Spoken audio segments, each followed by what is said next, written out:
Hi everyone, how are you all? Hope with the blessings of Almighty you all are doing well. Actually आज मैंने जो सोचा है, जैसे हमेशा कुछ टॉपिक ले लेती हूँ उसके ऊपर व्लॉगिंग करती हूँ। तो actually from the childhood only ना, जब से मैं छोटी थी तब से ही recitation, news reading, anchoring, script reading, script writing, acting, ये सब मेरा बहुत पैशन था। और even vocal classical also I have completed the full 5th year courses from Prayag Sangeet Samiti Allahabad. तो जब से छोटे थे lot of awards and all I have got in recitation और script reading, even in anchoring too. तो आज सोचा उसके ऊपर ही कुछ करते हैं। But I am very sorry for my non-Bengali friends, like those who are seeing my channel. Actually ये जो recitation हम करने जा रही हूँ, ये these are all Bengali poet, okay, renowned Bengali poet. So my recitation will be in Bengali only. So I can make one small request to you. You can just translate it, okay? So you can get. But one thing we all can understand, like suppose कोई भी भाषा में जब कोई songs होता है, song चल रहा है, तो भले ही हम लोग को मीनिंग समझ में ना आए, बट उसका रिदम, उसका tune, this are the things we all can understand, okay. तो like the same way when someone is reading a news और द स्क्रिप्ट रीडिंग और रिसाइटेशन समवन इज डूइंग और एंकरिंग कर रहा है, तो मतलब वो उसका मीनिंग भले ही ना समझ में आए वो जो बोल रहा है, लेकिन वो कौन सा क्वालिटी का परफॉर्म कर रहा है, दिस मच तो वी ऑल कैन अंडरस्टैंड। वो समझने के लिए हम लोगों को कभी भी कोई भाषा जानने का जरूरत नहीं होता है, ओके। तो आज भी जैसे आप सब लोग जानते ही होंगे कि हम तो बंगाल में नहीं रहते हैं, हम लखनऊ से 110 किलोमीटर्स दूर में हरदोई बोल के एक जगह है, वहाँ पे हम सेंट जेवियर स्कूल की प्रिंसिपल हूँ। तो जैसे बंगाल के बाहर तो बंगाली लैंग्वेज का बहुत ज़्यादा यूजेस है नहीं। पहला कविता, a very renowned poet, Bengali poet Sunil Gangopadhyay, उनका ही एक कविता मैं पहले रिसाइट करूँगी। और he is a very renowned Bengali poet who's mostly writing are based on the city of Kolkata. The name of the poem is Keu Kotha Rakhini. That means no one has kept the words. On the basis of this theme only पूरा कविता है। It's a very nice poem, so I'll request you to translate and listen the meaning, inner meaning of the poem.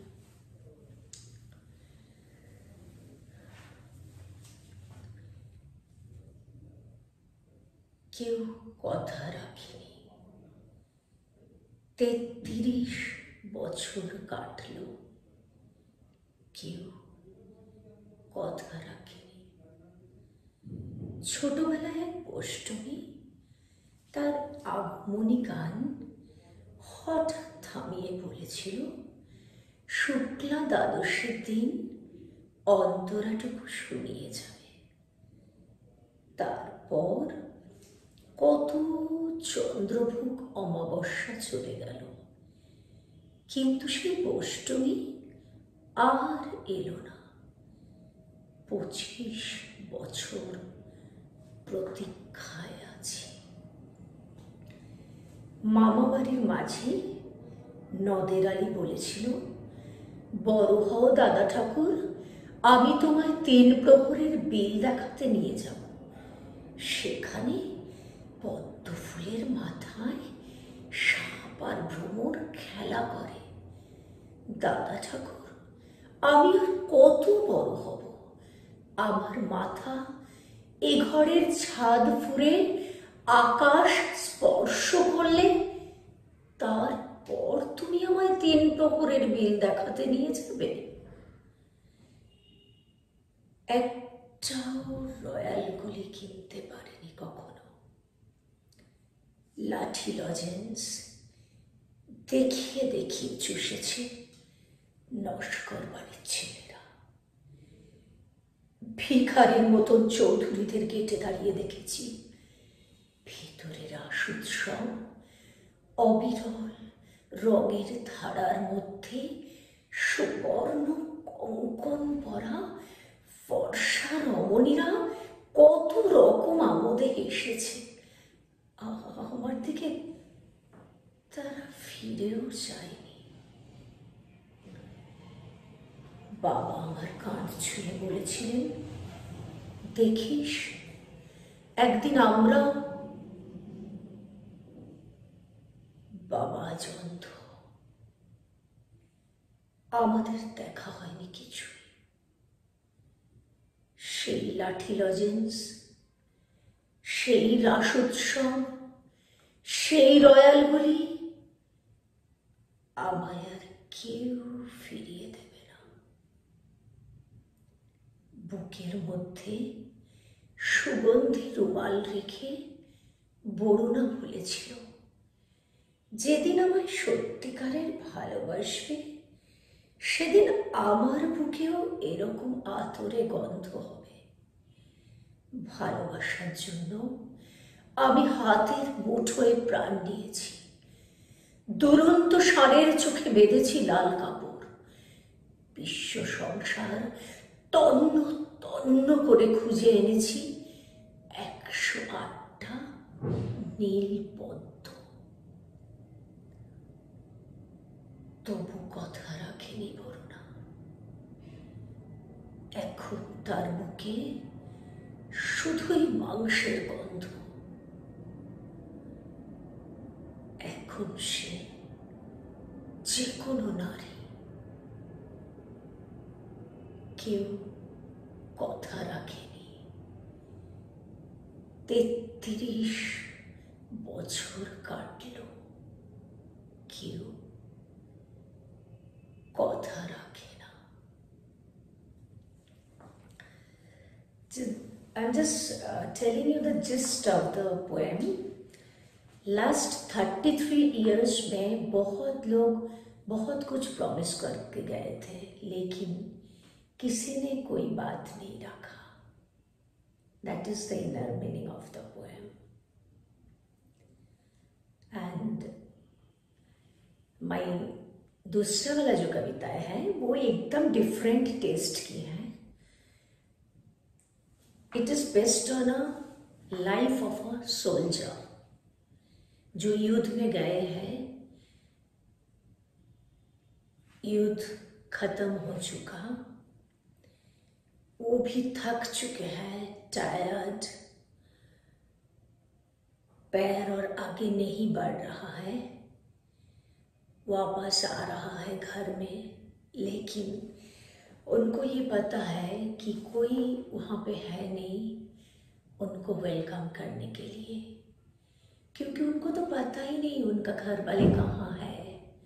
इधर flood हुआ, उधर different sorts of natural calamities था, तो family कहाँ से कहाँ चला गया। पॉवर्टी में खाना नहीं मिला, कोई जिंदा है क्या नहीं ये भी नहीं पता। आज वो घर वापस आ रहा है। तो वही लास्ट में बोल रहा है कि कोई तो है नहीं मुझे वेलकम करने के लिए, लेकिन मुझे ये विश्वास है मेरे जाने में आज किसी को फर्क नहीं पड़ेगा, लेकिन एक हृदय है, एक हाथ है जिनको बहुत खुशियां मिलेगा, वो है तुम्हारी हृदय। और लास्ट पैराग्राफ में ये है, यू माइट हैव नोटिस्ड, आपने देखा होगा शहर में स्ट्रीट में जो लाइट जलता है म्यूनिसिपैलिटी का, कॉरपोरेशन का। तो एक बंदा रहता है जिनका डेली काम है शाम में आके वो लाइट जलाना। तो ये कविता की लास्ट जो पोएम है उसमें यही लिखा है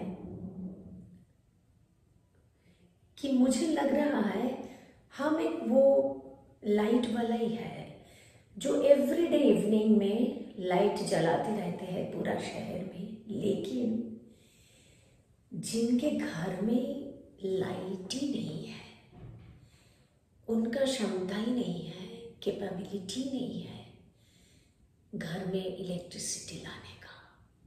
तो आज मेरा कंडीशन वही है। This is the end of the poem.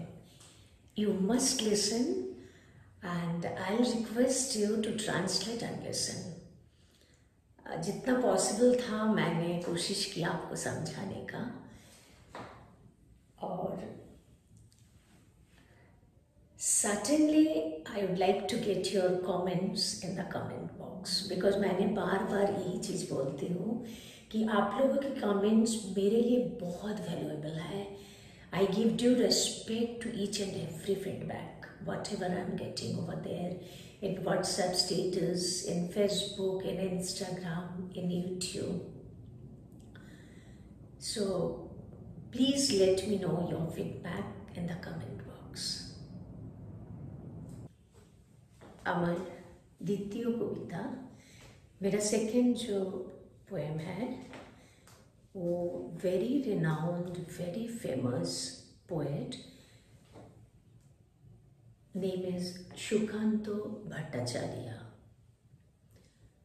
He has expired at very early age. उसी में ही उन्होंने जो लिख के गया, पता नहीं अगर और कुछ साल जिंदा रहते तो उनकी कलम से क्या निकलता। मतलब आज भी गूज़बम्स हो जाते हैं जब उनकी कोई कविताएं पढ़ती हो। The name of the poem, Priyotamashu, means my dearest one. সীমান্তে আজ আমি প্রহরী, অনেক রক্তাক্ত পথ অতিক্রম করে আজ এখানে এসে থমকে দাঁড়িয়েছি স্বদেশের সীমানায়। ধূসর তিউনেসিয়া থেকে স্নিগ্ধ ইতালি, স্নিগ্ধ ইতালি থেকে ছুটে গেছি বিপ্লবী ফ্রান্সে। নক্ষত্র নিয়ন্ত্রিত নিয়তির মতো দুর্নিবার, অপরাহত রাইফেল হাতে প্রতিবেশী বার্মাতেও।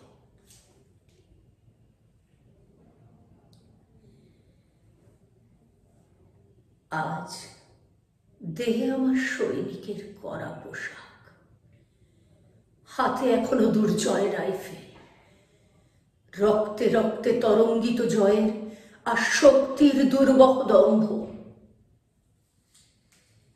আজ এখন সীমান্তের প্রহরী আমি। আজ নীলাকাশ আমাকে পাঠিয়েছে নিমন্ত্রণ। স্বদেশের হাওয়া বয়ে গেছে অনুরোধ। চোখের সামনে খুলে ধরেছে সবুজ চিঠি। কিছুতেই বুঝি না কি করে এড়াবো তাকে, কি করে এড়াবো এই সৈনিকের কড়া পোশাক।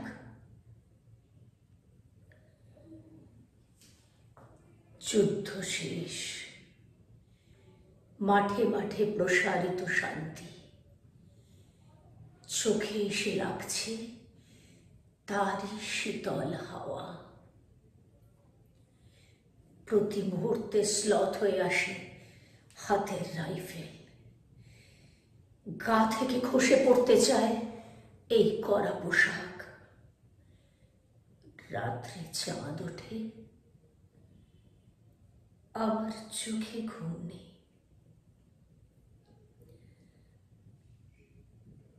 তোমাকে ভেবেছি কতদিন,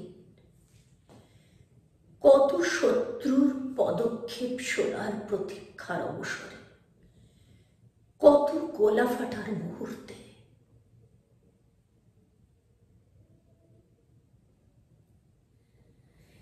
কতবার অবাধ্য হয়েছে মন যুদ্ধ জয়ের ফাঁকে ফাঁকে তোমার আর তোমাদের ভাবনায়।